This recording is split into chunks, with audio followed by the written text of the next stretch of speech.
my dream as an entertainer is to have you question and then look inside to see who you really are.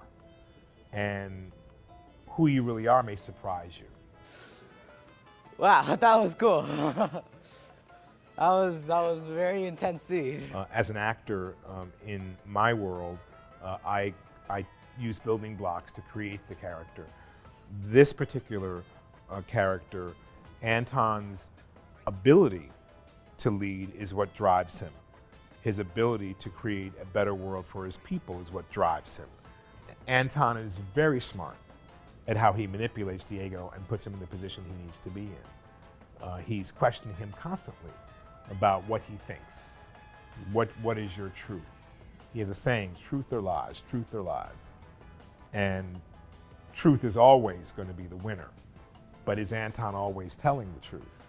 Diego Castillo is a really interesting character, and well, what I did to get into his character was basically put myself in his shoes and see what he's gone through with his father, Antón Castillo, and it really made me resonate with him and made me feel for him. And I also really analyzed the people that surround him, like his father and, you know, like the soldiers, and there's so many people. He's basically lived in his father's life, so I made sure I wanted to know much about his life, so I was able to, you know, represent it as good as possible.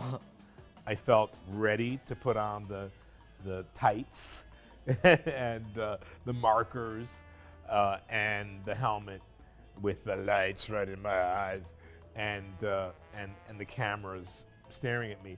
I felt ready for that, but what I wasn't, you know, sort of adept at was being able to finesse the idea that there was nothing else to support me and get over the idea of how goofy I looked in all the markers.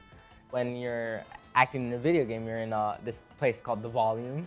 You have like restricted space, and when you're doing film, you can sometimes be outside or you can be in buildings and stuff like that. So there are a couple differences.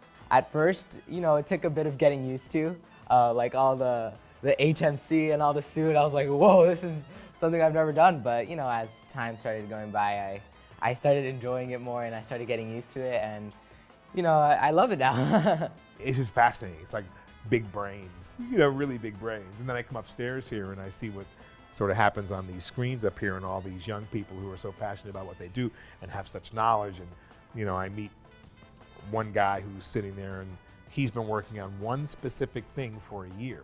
I've been looking at you, your face, only your face, for a whole year. The players that play Far Cry 6 might feel a bit bad for Diego because he's had to live in the shadow of his father, Antón Castillo, and they might want to, you know, try to help him, and they might not like what he's going through, what he's been going through his whole life, and you know, I feel like it's something that they will understand and get from him.